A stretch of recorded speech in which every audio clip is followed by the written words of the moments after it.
Africa. On the joint press conference held about an hour ago, or 2 hours ago, by the PDP, the Labour Party, and I think the ADC, if I'm right. We prepared this statement before that press conference, so we just, the demand, especially the demand they made at that press conference. So we want to take just 2 minutes or 3 minutes to respond to those demands. The national chairman of all the parties, the 3 parties were there, and they have made 3 demands, 2 or 3 demands. One, they have called for a total cancellation of the electoral process, of the whole election.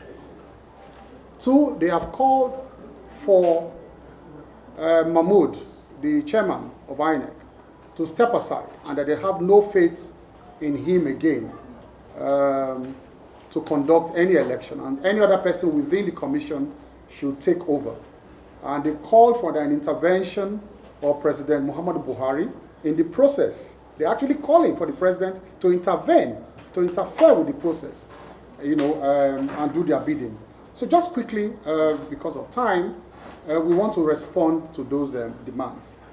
First of all, those demands are not possible under the law. The national chairman of INEC, seated at the National Collation Center, is the national returning officer for that purpose. And if you look at the provisions of the Electoral Act, at every point of the collation process, the officer who makes that return at the unit level, the ward level, it is final for that purpose. I repeat, any officer at every level of the collation process, look at section 45 of the Electoral Act down to about 70 or so, which itemizes how those results are collated.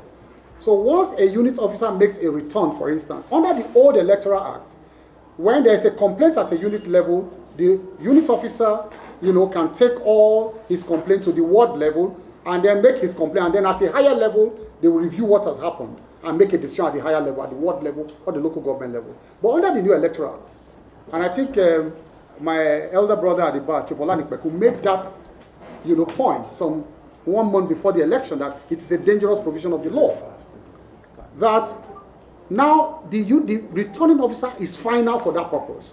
So just quickly, the unit officers who made the return and appended their signature on forms E68s to the ward officers, that's final, local government officers final, state returning officers final, the recs.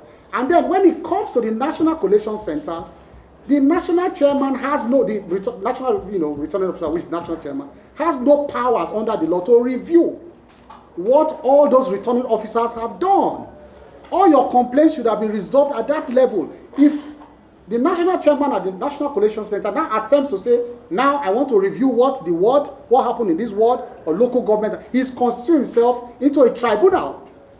Once a return has been made, it is only an election tribunal that can interfere with that return.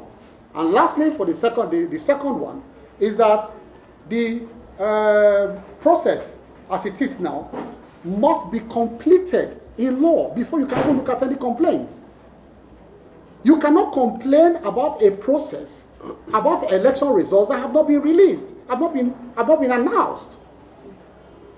So they want the national chairman to inquire into results that he has not received and declared.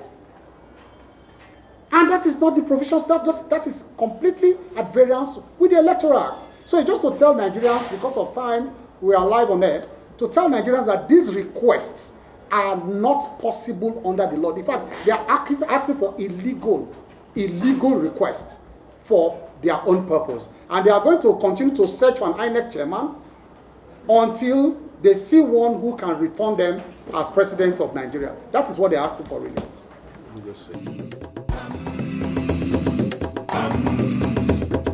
Africa.